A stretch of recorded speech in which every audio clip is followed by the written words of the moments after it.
আবারও বিমান বিধ্বস্ত হয়ে সব আরোহীর মৃত্যু হয়েছে। আকাশে ওড়ার স্বপ্ন নিয়ে যারা পাড়ি জমিয়েছিল নতুন গন্তব্যের পথে, তারা আর কেউ ফিরে এলেন না।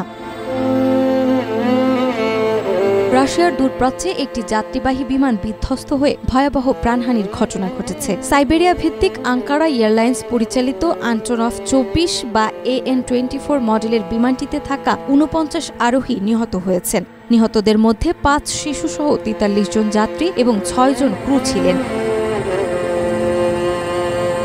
24 জুলাই এই দুর্ঘটনা ঘটেছে বলে জানিয়েছে রুশ গণমাধ্যম ও আন্তর্জাতিক সংবাদ সংস্থা রয়টার্স এবং এনডিটিভি। বিমানটি রাশিয়ার ফার ইস্ট অঞ্চলের ব্লাগোভেস্টেনস্ক শহর থেকে উড্ডয়ন করেছিল এবং চীনের সীমান্তবর্তী আমুর অঞ্চলের টাইন্দা শহরের উদ্দেশ্যে যাচ্ছিল। মাঝপথে হঠাৎই রাডারের সঙ্গে যোগাযোগ বিচ্ছিন্ন হয়ে পড়ে বিমানটির। এরপর তা নিখোঁজ হয়ে যায়।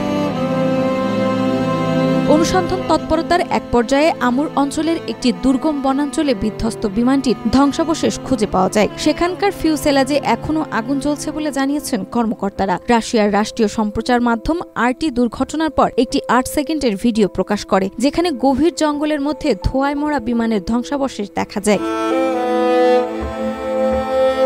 এখনও দুর্ঘটনার প্রকৃত কারণ জানা না গেলেও তদন্ত শুরু করেছে সংশ্লিষ্ট কর্তৃপক্ষ। এই দুর্ঘটনায় সারা বিশ্বে নেমে এসেছে শোকের ছায়া।